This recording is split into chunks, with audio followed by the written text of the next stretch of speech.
Thanks everybody. Good day to you. It's my first time in Belgium. I'm very thrilled. Not my first time in Belgium, that's wrong. I studied political studies, so I was in Brussels during that.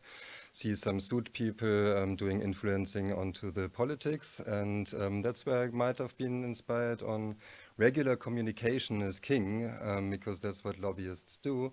Be present, talk to the people ongoingly, and repeat their messages on and on and on.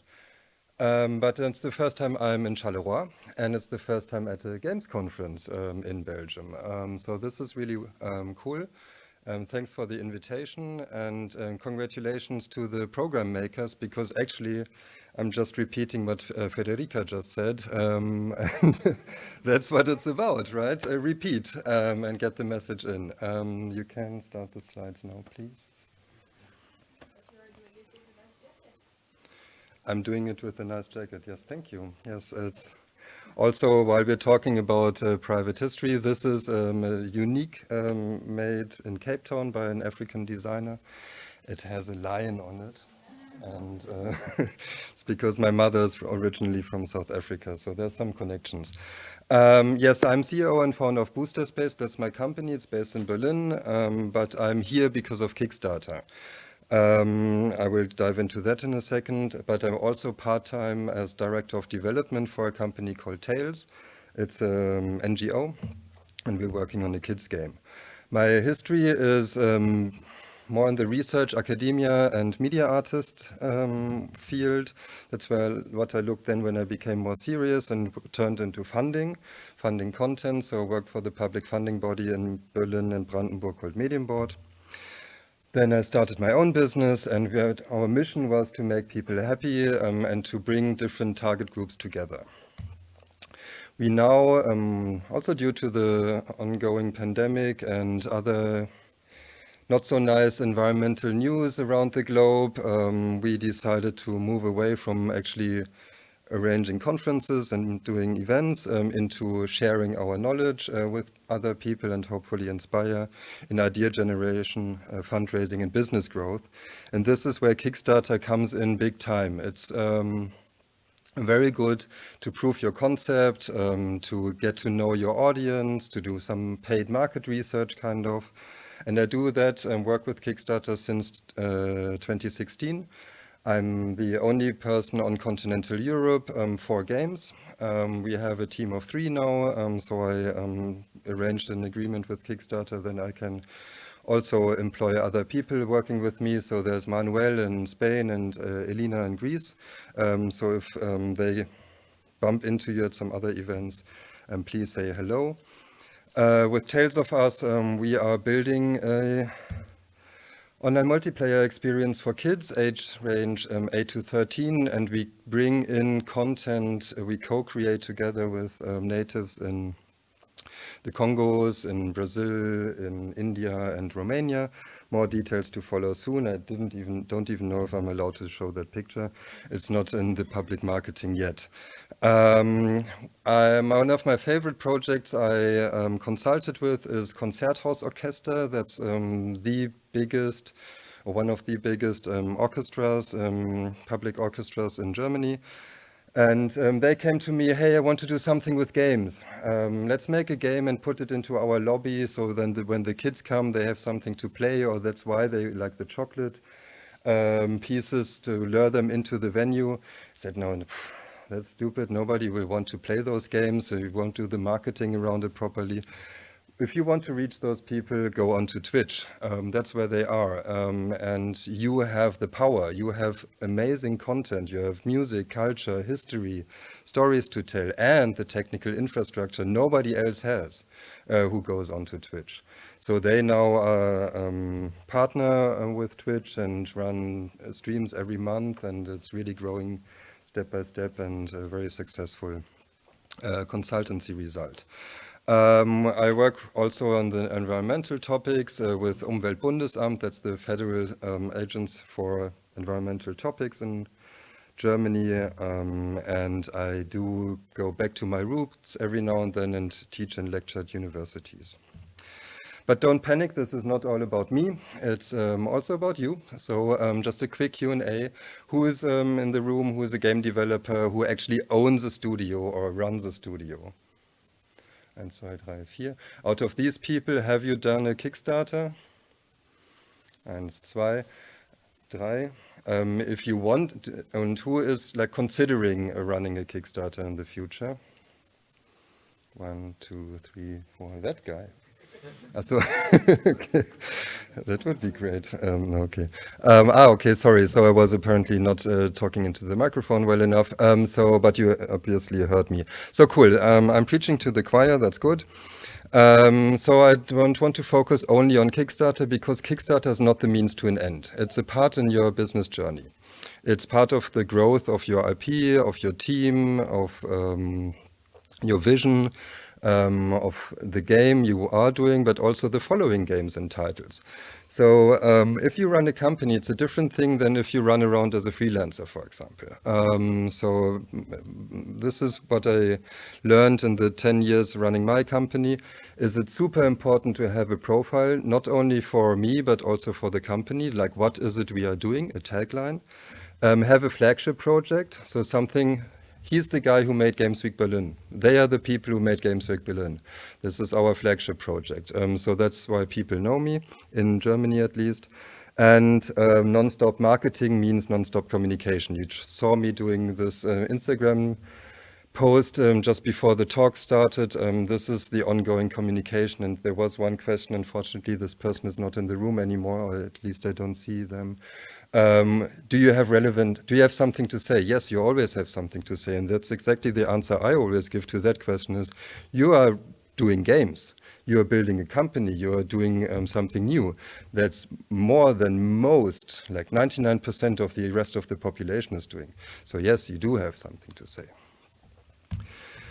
How do I survive with all these different jobs? There's one book I call my productivity Bible. It's called Getting Things Done by David Allen. And out of the 7 rules, or 8 rules, I think, he communicates in that. I remember 2, and they make it possible for me to run my own company, do consultancy, do university, work 50%. Family father of a kid and a married husband and do my hobbies, etc., is capture. Have tidied up to-do lists and note down everything so you can free your mind of the things ahead and engage instantly. So if there's something you can do just on the go, just do it. Don't even bother to talk about it, put it into your notebook, whatever. Everything you can do below 2 minutes. Get it out of your head and just do it. And remember, situations are key to also combine things. So if you go to the supermarket, you can buy printing paper for your office printer as well as you can buy the milk for the breakfast tomorrow morning for your kid. So in the same situation, you can actually do 2 jobs and projects at the same time. For me also super important, and that's what the most fun is actually in running a business or in start doing your own things, is you can do decisions. You actually have to do the decisions. And one of the Somewhere brothers, rather infamous startup gurus in Berlin, he said, my job is actually only making decisions. And as long as 50%, more than 50% were the right decisions, then I did a good job, right? So the positive range. That was his take to funding and founding his multi-million-dollar businesses. So what I want to talk about here more than also just some random learnings out of my business life is how this fits into Kickstarter. So proving your game concept with love, the Kickstarter Formula. And I would ask you to make notes while I speak. That's following the formula of engaging and capturing. So please take out your smartphones, your notebooks, your laptops, whatever you want, pen and papers, and write down inspirational things that come into your mind while I show the following slides. Obviously, I can't make you do it, but I can only ask you to do me this favor, so then I can go out of this presentation saying, okay, they might have actually learned something. One thing is many people hesitate to actually formulate, and I personally do still struggle in doing it. What is my USP, unique selling point? What is my value proposition? Means what is it I bring to the world that other people don't? What is actually my channels I run best in, where I feel most comfortable in, where I have the highest success, and how can I elevate those? And how do I actually earn money? Ooh, not by taking phones, no, sorry, weird. What did I, how do I actually earn money? So what are my revenue streams in my business? Most probably it won't be just selling your game. You will need to do work for hire, consultancy, educational things, networking events, whatever it is. In most cases, your little studio has several revenue streams, so best think about those as well. There is this thing called business model canvas. Most people will know it, just in case you don't know it. It's the equivalent to a business plan, but just shorter, modular, and more to the point. And it doesn't ask for like weeks of research and 100-page long documents. It's like fields you can directly fill out. To start this, but still, it's making things easier, but where do you start? It deliberately doesn't put it top left to bottom right, as you would normally read in Western cultures. You can choose where to start. I would recommend start with the value proposition. And here it's your time to actually start writing. What is the unique aspect of your game that fills a gap in the market?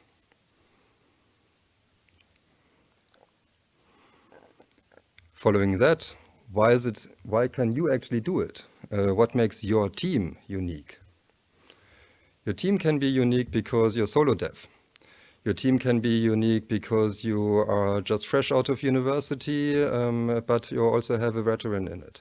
Your team can be unique because you work remotely, spread across the globe through different time zones, whatever it is. Because you have super good artists, because you have very good programmers, because you actually built 20 games before, whatever. There's many reasons that make you stand out to the rest of the crowd. But knowing that is something else. And actually being able to write it down in some bullet points helps you then later communicate. What is it you're doing? In the startup world and in the marketing language, there's this thing called brand positioning. By the book, it's high quality, high price, low quality, low price. That's how things are sorted. And then you position yourself somewhere, and then you know how to target people. Hey, discounts here, everything's for free, just come in, you get 2 for 1, whatever. Or super deluxe, exquisite content and machines for a very high price. But already there, the marketeers became creative and they said, yeah, okay, but we are not just about price and quality, we are about fashion and performance. So they sorted themselves in how that makes them feel better, because you want to be up there. On the top right is what people will recognize in the slides you're presenting. Okay, that's the cool guys, that's the cool kids. These are the people we want to work with, this is what we want to buy. So you can just be creative and design this this graph however it fits you best. I create the best player excitement and I have a mega cool community that's super active on Discord. Pop, I'm on the top right. Everybody else in the room is down there. They need to pay Facebook and make Mark Zuckerberg richer for the second sequel of the 3rd edition. That's the rest. We are up here because we just sorted this graph however it fits us best. Jean unfortunately also left the room. I actually updated the slide this morning because he said every slide should have a tiger. I have a lion on my back. It doesn't fit that story. I couldn't improvise on that too much, but it's Futurama is my tiger. Yes. And regards, please. So you will ask, okay, blah, blah, but why is this important for me? I just make the best games, done.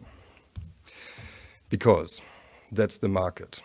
That's the pond your little fish is swimming in. It's good news. It's mega big. It's gigantic. It's global, it's everywhere, everybody, every demographic, every age range, every gender, every nationality, every cultural background plays video games. But you have to like get standing out of this because this is then the reality matching that market size. I just updated that yesterday. So according to Statista, more than 60,000 games are available today. It's more even because 23 is almost done on Steam. So it might be more than 70,000 already. Available with 2 mouse clicks. Shop site, PayPal, confirmation, 3 mouse clicks. How do you stand out of 70,000 games on Steam only? Then there's Microsoft, PlayStation, Nintendo. Then there's mobile, app stores, etc. pp. The sheer amount of good titles out there is enormous. So you have to somehow stand out again. That's why the USP is so important. What is it that makes your game different to the 70,000 other titles available? On Kickstarter, same. It's big. We have a stable line of successfully funded video games since 2014. You see the hype. A lot of people ask me that first time, you're with Kickstarter, but the golden ages are gone. No, the contrary. Now we are in a lot better age because the success rate is a lot higher than it was back in the days when you saw all of these enormous projects coming up to market. Because they learned the marketing game better.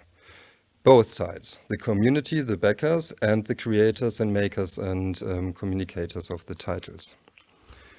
And I started working for Kickstarter in 2016. So we might have some impact here. With the team, what Kickstarter decided to actually hire outreach people to talk to the community and educate the creators on how to market their games. As an academic, I like my differentiations and categories. So where are we if we talk about Kickstarter? We are not work for hire, we are not public funding, we're not investment. You don't get equity in neither the title nor the company nor anything as a backer. It's not investing. And it's also not donating. That's also important. Because we are reward-based and project-driven. So in our target group of getting money through crowdfunding, sorry, I actually just noticed that I was talking over this slide while I was talking about the project and reward-based, but it does make sense then. Still, because of the nature of these platforms, I will show that in a second again, because of the nature of this platform, it has a different target group. That's what I wanted to say. So you also have to specialize your message, based on the target group you're addressing. So if you run around and are selling your services, it's a different pitch than if you are going to Valimage. It's a different pitch than if you go to the backer on Kickstarter. It's a different pitch if you go to the investor, different pitch if you go to the publisher, and a very different pitch if you go to your local bank. As a company owner, you will need to be creative about this. And that's, again, the fun part about it. You can actually be creative about it and combine in a smart way and balance out public funding with crowdfunding, for example, which is something we do regularly in Berlin, actually, and it works pretty well. So you go to MEET&BUILD Berlin-Brandenburg, get public funding, go to the community through Kickstarter, your first step done, public funding in proof of concept, cool. Community jumps on next proof of concept. This also makes your life easier for publisher scouting if that's the way you want to go. It makes your life easier also for then direct marketing later on Steam with the early access or sales you want to do. And genau, this is what Kickstarter is. And one thing also, apart from knowing yourself, is knowing your audience. That's a very challenging thing again. Who is it actually you're making this game for? There's this persona thing. This would be a bit too heavy now, I would say. But the cool thing about this and this is that our niches in the industry are big enough to actually sustain a business. You can identify a clear niche. Ideally, it's the one you identify yourself with. You speak their language, and then you can market to them and become a community leader also in that niche. And with a clear profile, it helps you again stand out. This is a very good example from Germany, King Art Games, based in a random city in the northern parts of Germany, near Bremen. And they started off with Battle Worlds Chronos. I also used this example because that was my first Kickstarter engagement into video games, where I actually backed a project. And they always took old game mechanics and put them into modern production value. So hex-based, turn-based strategy game in 2019. That was the kind of the pitch. The most famous IP they took is Iron Harvest, real-time strategy game, a genre most people said is dead. They did a lot of market research and they could communicate again, hey, we know what we are doing. We're taking old game mechanics, putting them into modern production value, trust us. And this was the first German originating creator who reached more than €1 million on Kickstarter, because of a clear profile. And actually you here just around the corner have a very good example on how this can work. Building your IP together with the community step by step. You start with one, then you do the second, and then you actually spin off to a board game. This is something I wanted to potentially talk about here. I won't, it's again too much things, but November 8th, in Berlin at Gamesground, I will actually talk the first time about that, how people use Kickstarter for IP prolongations. Go into comics, go into tabletop games, go into movies even, animation series. It's happening a lot and even indies can do it. And this number, I also always prefer to talk about the people rather than the euros, is super impressive with more than 70,000 backers into one company. That's with only 3 campaigns. That's crazy. That's really, really good. So big applause. If you know those guys, I unfortunately didn't work with them. So I invite you for dinner if you make a personal contact to the marketing leads or decision makers at Larian. Would be happy for that. And also, as these examples showed, they don't need to be for everybody, for everyone. That's getting back to the niche idea. This is currently live, also from Germany. We promoted it a lot because it's a super cool idea. They include also IPs and characters from different games on Kickstarter that were successful on Kickstarter, I mean, into their bar. So you play a hero in a role-playing universe. Sorry, and you know, in the stereotypical role-playing adventure game, in the taverns, that's where you get the beer that gives you 1 life point back, or you get the magic potions that enable the next boss fight, whatever it is. And as it's a good bar, you talk about your adventures.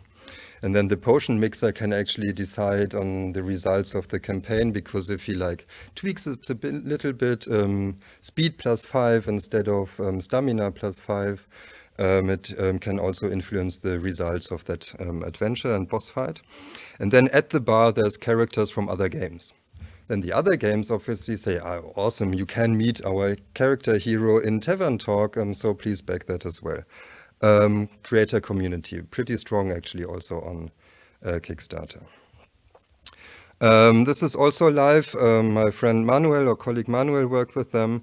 So if you still have some time left, can recommend to check that out. Catalismo, super awesome artwork. And super niche, and a thing that also is, I would say, only possible thanks to Kickstarter, is remakes for NES. So you actually get real cartridges for your old Nintendo console with modern new content. These are, because we have a lot of French people in the room, it's two French guys who emigrated to Berlin and started their little company there and are now doing these kind of games and actually can live from it. Fry still is asking, yeah, but why? The next answer is a lot of bullet points, and one underlined is proof of concept. You might know proof of concept from your tech side. Okay, actually the game idea works. Yeah, okay, good. But here I mean proof of concept in marketing. Is there actually an audience? Do they actually need your game? Do they actually want your game? Do you solve a problem they have? Do you feed a need they are currently in? Does your messaging work? We are the roguelike of the century. Is that something people are still interested in? Do I have to add more examples? Do I potentially share the vision more rather than just the other examples and the genre, whatever it is? You get a proof of concept on your messaging. And then, the hidden gem, you get a proof of concept on your team. Running a Kickstarter is it's a lot of hard work. As building your game is a lot of hard work. As going live on Steam is a lot of hard work. But on Kickstarter, you do it publicly. You are out there, visible to everybody. Can your team survive that? Yes, awesome. Bright future ahead. Can your team not survive that? Better stop working with these guys you founded the company with. Save your time, energy, and emotional coins for a better life. You are out there and your founder story works. Awesome, people will trust you and buy into your game. And you will have to do that anyway. And that's why I would say, yes, it is a lot of hard work, but you will need to do that hard work anyway. If you fly to 20 conferences to get the publisher gig, a lot of hard work and a lot of money. If you invest that into marketing, a lot of hard work and a lot of money. It's just a decision you have to make, but it's still work. If you want to sell on Steam yourself, you have to do that anyway and communicate about it. Kickstarter just does everything earlier. And that's, I would say, is the biggest added value we provide, is proof of concept for your idea, your game, your messaging, and your team. History has shown, that being sexy or famous is not enough. So even John Romero couldn't succeed on Kickstarter because he didn't play it by the book. He didn't communicate what he's doing. He went out just with an idea, but he trusted his name too much without building a clear profile about what it actually is he wants to build in the future. And if you see how the music business works, a rock band doesn't skip from rock music to heavy metal to punk to techno to classical music. They have the genre they fit into, what they are famous for. The next album will be similar to the previous album. They evolve, yes. They do experimental stuff, yes. But you would never see Pink Floyd doing a techno song. You would never see Metallica really doing solo classical music. Yes, they use classical instruments for some of their songs, but they don't do something that fits into the genre of classical. So the identity, the profile these people build, I think we can use to inspire ourselves also on our profile. Like, what is it we are good at? Like, what are the genres we master? What is the target group, the niche we can actively activate with our upcoming and next game? And many people ask me, yeah, but what's trending on Kickstarter now? Then I would potentially do the game for like in that direction. No, do what you're good at, what fits to your profile. Anything works on Kickstarter. It's just about having the profile, being able to communicate it and activate your community. It's a platform, just channeling, connecting, backers with creators. And it's more fun. So another thing from business school is the SWOT: strengths, weaknesses, opportunities, and threats. So the top two are internal, the bottom two are external. External you cannot really influence, but you should be aware of them. It's like what Unity did just 2 weeks ago. You didn't have influence on it. But you could have listened to Jörg just earlier, who said we are slaves of the tools. So you know there's threats in the whole industry with big corporates deciding our fate. So it's a threat you could be aware of. But again, you cannot really influence it. So what I would recommend, where do you start, is start with your strengths. Then please be honest and fill out the weaknesses. Those are the gaps you will have to fulfill your dreams. You will need to cover them somehow. Is it technically? Is it money? Is it time? Is it energy? Is it resources? Is it creativity? Is it private challenges? Is it interpersonal challenges? Is it you don't have an office? Whatever. Can be super factual, can be more psychological, more personal. But being honest to oneself about the weaknesses helps a lot to also foresee what happens if a threat actually comes a reality. Because you know that okay, missed, I had to balance this weakness with the threat. I didn't know, but yes, I already was thinking about it, so you might be able to pivot faster. The strengths, on the other hand, are the things you communicate. That's why I'm featuring them in this presentation more. We already shipped 3 games, trust us. We know how to play the funding game with public funding, trust us. We know how to do Steam, trust us, whatever it is, what you're good at. We do amazing artwork, do screenshot Saturdays. You do, I don't know, you have super exciting coding skills. Do the screenshot Saturday with the fucked up code that was funny in that moment, and you could use that. But it was, you can say, hey, thanks to our experience and expertise, we did this, blah, look at it.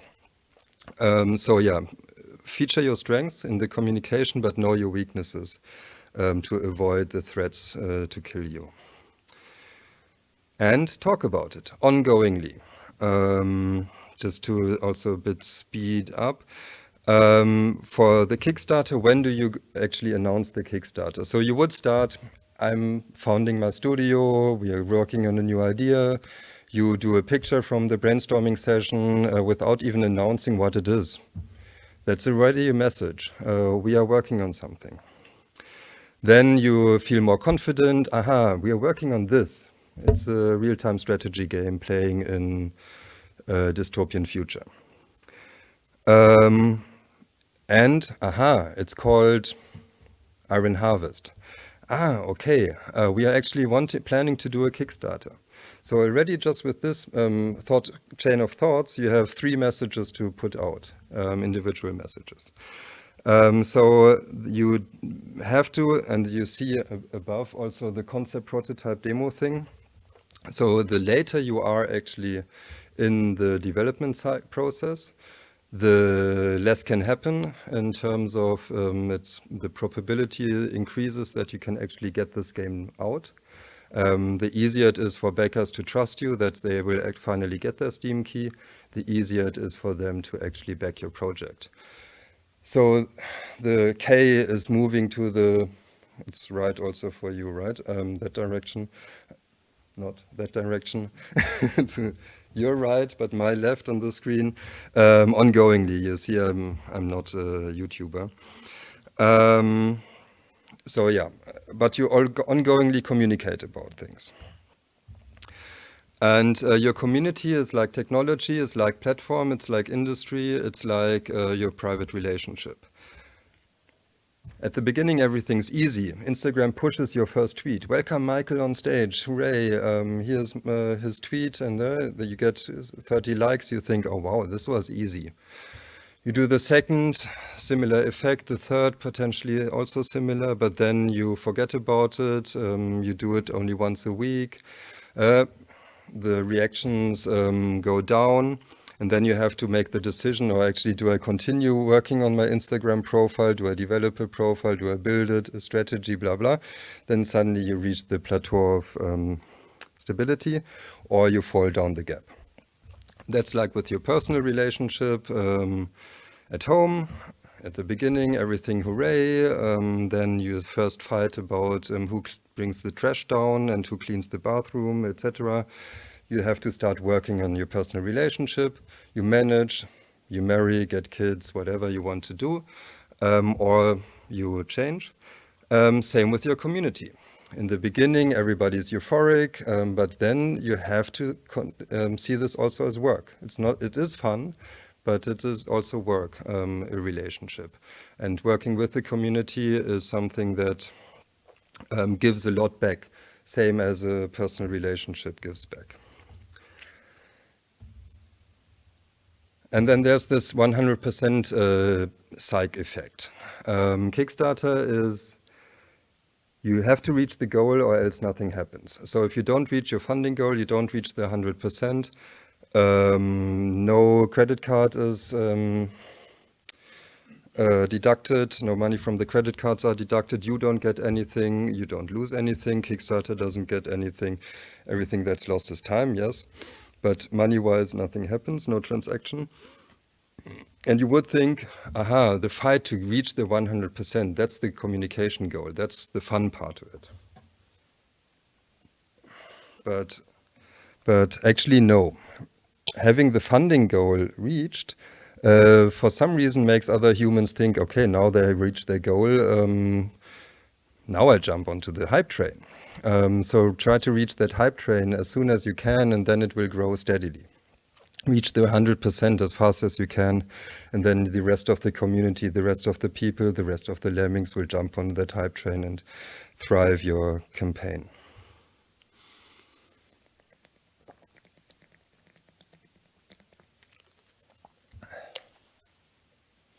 It's like investors creating this. Is a technology in hype? They all jump onto the same technology. And what's super weird, this statistic is 9 a.m. this morning. Keyword in our secret data platform for Kickstarter, keyword Belgium games. The average success rate, you might remember this slide, is pretty low in video games. It's below 50%, depending on country and month, 35%. That is because people don't even reach 10 backers. They don't even reach 25 backers. It's weird. For me, it's mind-blowing. How can that be? You do a game, you go out there, you invest 3 years of your lifetime, all your creative energy. You go onto Kickstarter, press a button and launch and hope for the best. You don't even say, hey, people, here in this room, there's more than 25 people. Each of you just back my game with €5, just the donation thing, you get the newsletter, hooray. Your success rates skyrockets from 35 average to 60% with 10 to almost 70% with 25 backers. It's crazy. So people forget about their closest peers in the beginning, even to activate them to actually go onto the hype, enable the hype train also. Start with your closest people, your friends, fools, and family, and get your students, your fellow students to back your campaign. And you will be surprised how many of your friends are super, what's the English term? Geizig is German. Non-willing to support you with even €5. It's also funny a big learning. But still, talk with the people about the Kickstarter and success rate, chances for success are a lot higher.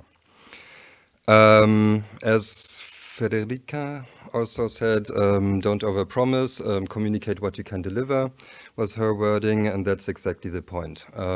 You want to build trust with the community, and you want them to see, okay, what they communicate about, they actually do deliver. Not only they already do that, sorry, in the CTA means they will also do it for the end result. We can trust them. The most powerful tools are, I didn't update this. The most powerful tool is newsletter, mailing list. Newsletter doesn't mean you push out news. It means you collect data at conferences, at events from the playtesters, letting them know, I will let you know when my action happens. In our case, the Kickstarter pre-marketing page is live. Please follow us. Then we are live on Kickstarter, please back us. The conversion rate from email to Kickstarter is highest. It was Twitter, but Facebook, or Meta as it's called now, took over. So Instagram and Facebook are the most powerful converters on the social media platforms for Kickstarter. X, TikTok, whatever, not so much anymore. That said, X is still the biggest platform for B2B, so peers, indie game developers are all on Twitter. So to get the circles of sharings is easiest to, and also cooperative shout-outs is easiest to achieve actually on Twitter. So also to take down the barrier, yeah, but you know, you need to start somewhere. That's why I also guided, okay, start with that field in the business model canvas, start with the strengths and the SWOT. Just open up Kickstarter.com, click on get started and create an account. Even if you don't do it, this will cost you 2 minutes. Play around with the pledges. Just say, okay, the game Steam price, I'm thinking about 20 euros. Okay, I'll just put that in, core game, 20 euros. Already you have created your first pledge tier. Set up a microsite, because you will need to have something communicating the game outside. People will do the research about it. This might take a bit longer. But if you don't have a company website yet, at least have a game website. I would recommend have your company website, but have something like a business card online where people can then see, okay, they are serious. Side note, in business, ideally don't use at gmail.com, use at boosterspace.com in my case. It creates a lot more trust with the other people on the other side that you're taking your business serious. Same, they will dig in. Like, what is it they are actually communicating outside? They didn't even announce they're doing a Kickstarter on their website. They don't know what they're doing. They will never finish this game. Easy thinking also. So set up a microsite, WordPress, 1 day. Worst case, if you have good artists, 1 hour. Include MailChimp or whatever is it onto that microsite. Again, 10 minutes. Send me the URLs to my Kickstarter email address. 1 minute, you're ready to go. So that was worst case 1 day and 1 hour of time to actually be prepared to potentially then later run your Kickstarter or not. But you have the tools ready, you have the sites set up and everything prepared to actually make these guys turn into that guy. Thanks a lot.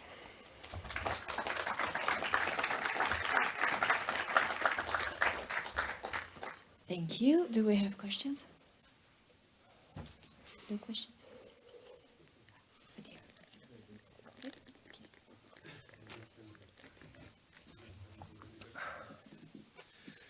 Hello, thank you for the presentation. I'm Rafael Lontra from MEET&BUILD Games. Hello. We also had a game launched on Kickstarter, but I think we can discuss this and about the games later. I think one interesting question that I have is, when I was pitching the game last year at Big Games in Brazil, big festival games, I was discussing with some publishers and something that maybe I should have known before, but I learned in the time.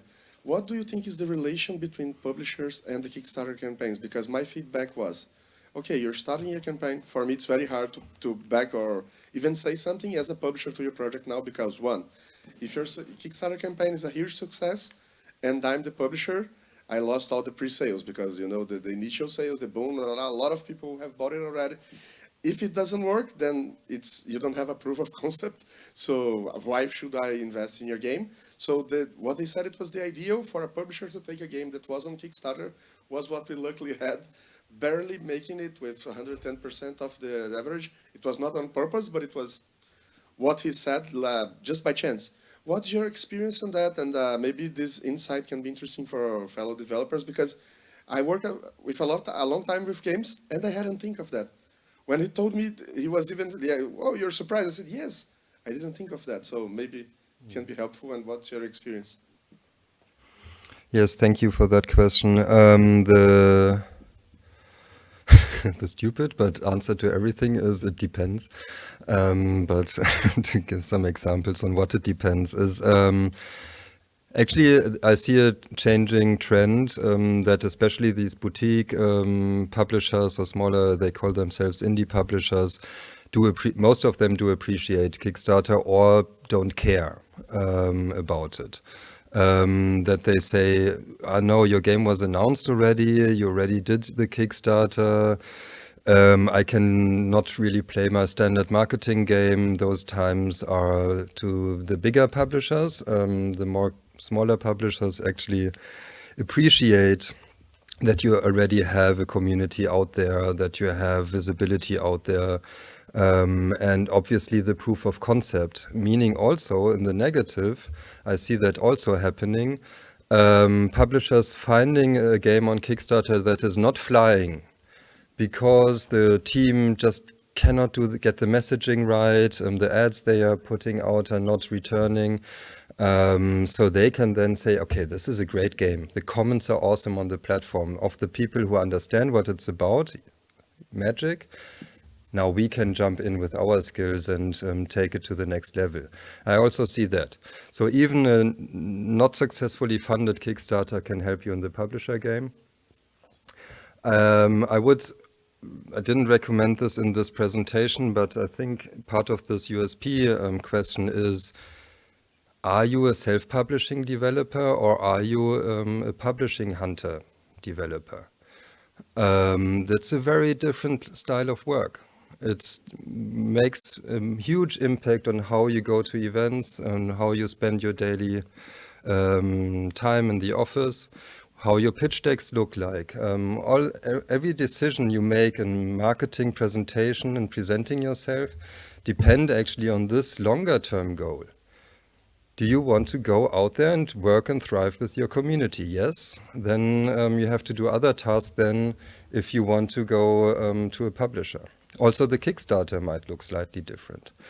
So, long answer to that question is actually if you do publisher meetings, ask them about it. And actually some of them, I worked with a campaign in Germany, they were pre-signed by Thunderful.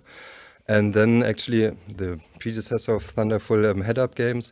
And then Head Up Games actually publicly said on Kickstarter, once this is funded through you with your community, we will chip in another, I don't know, random number now, 400K, and bring this to the next level, but this is already agreed on. So the people knew, okay, this will happen and it will be great.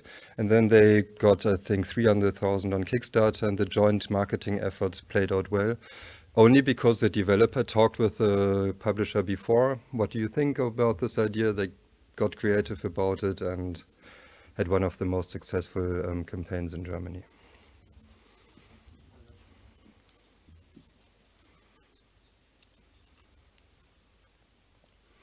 All right, any other questions? It's time to eat. I think that we ask all questions to Federica. Yeah, exactly. All right, Yeah. Thank you very much, Michael. It was a Thank pleasure you. to have you. Thank you. Thanks a lot. Good luck, everybody.